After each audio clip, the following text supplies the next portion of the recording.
ഞാൻ self introduce ചെയ്യാം. എൻ്റെ പേര് കാവ്യ. എന്നെ കൂട്ടത്തിലെല്ലാവരും മൂത്തതായതുകൊണ്ട് എല്ലാവരും ഏച്ചു കൊടുക്കും. പിന്നെ എൻ്റെ ഒരു ഫ്രണ്ട്സ് മാത്രം എന്നെ കാച്ചി എന്നാന്ന് വിളിക്കൽ. കല്യാണം കഴിക്കാൻ പോകുമ്പോൾ ഒരു പക്ക അറേഞ്ച്ഡ് മാരേജാണ്. ഞാൻ മുച്ചിലോട്ട് പോയപ്പോൾ ഞാൻ മുബഷറിനെ കണ്ടു. ഞാൻ പറഞ്ഞൊക്കെ കണ്ടിട്ട് ഓക്കെ ആണെന്ന് തോന്നി. ഞാൻ പറഞ്ഞു വീട്ടിലേക്ക് കാണാൻ വരാൻ പറഞ്ഞു. അങ്ങനെ കണ്ടു വന്നു. ജനുവരി 18 കല്യാണം ഉറപ്പിച്ചിനി. ഫെബ്രുവരി 18 എൻഗേജ്മെൻറ്റ് കഴിഞ്ഞു. ഇപ്പോൾ മെയ് 26 കല്യാണമായി. അവളോ നിലവിൻ പോതെ തുകളോ അവളോ കാർക്കുഴൽ വരിയും മയിലോ ദിശയറിയാതെ മേഘം തലയിനിൽ വിഴുതോ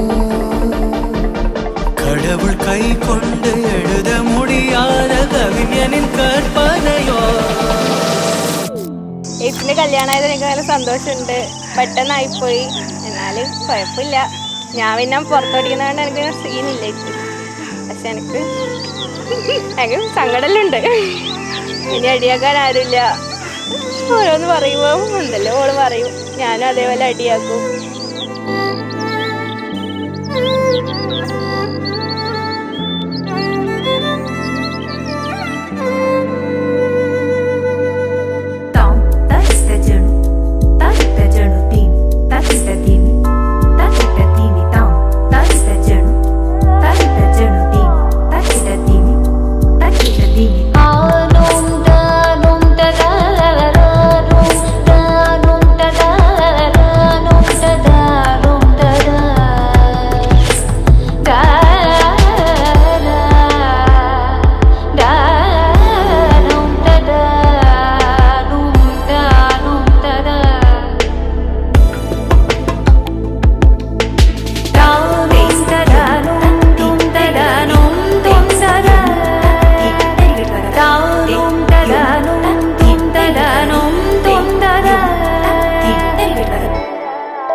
സ്കൂളിൽ പഠിക്കുമ്പോഴും ഇപ്പോൾ കോളേജ് പഠിക്കുമ്പോഴും ക്ലാസ്സിലെല്ലാവരും കാവ്യ സ്നേഹിയും നമ്മളെല്ലാവരും കസിൻസ് ആയിട്ട് തന്നെയാണ് അറിഞ്ഞത്.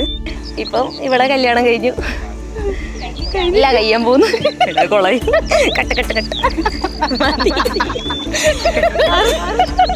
കാഴ്ച നമ്മളെ കുടുംബത്തിൽ, എൻ്റെ അമ്മയുടെ സൈഡ് കുടുംബത്തിൽ മൂത്ത ചേച്ചിയാണ്. അപ്പോൾ കാഴ്ചയാണ് ഫസ്റ്റത്തെ കല്യാണം. അപ്പോൾ കാഴ്ച കല്യാണത്തിന് ഭയങ്കര സന്തോഷമുണ്ട്.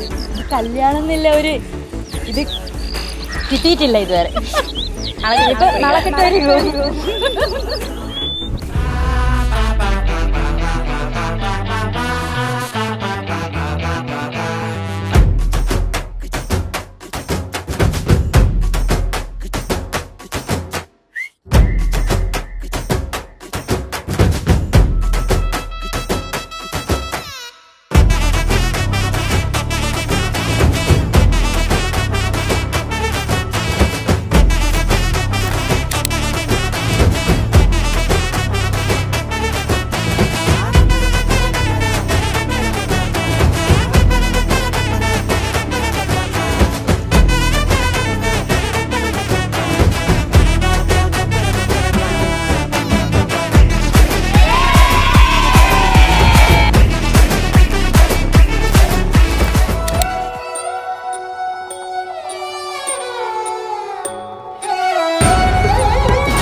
தினம்தோறும் எழ வேண்டும் எழுவாய் சூரியனே.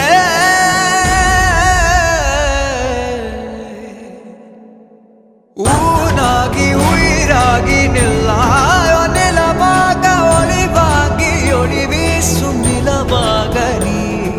ஊனாகி உயிராகி நில்லாயோ நிலமாக ஒளிவாகி ஒளி வீசும் நிலமாக நிலமாக நீ.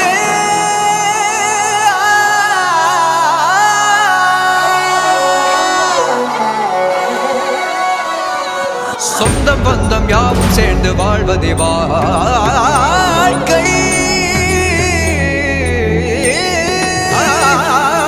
இன்பம் துன்பம் யாவும் சேர்ந்து செதுக்கிடும் வாழ்வை.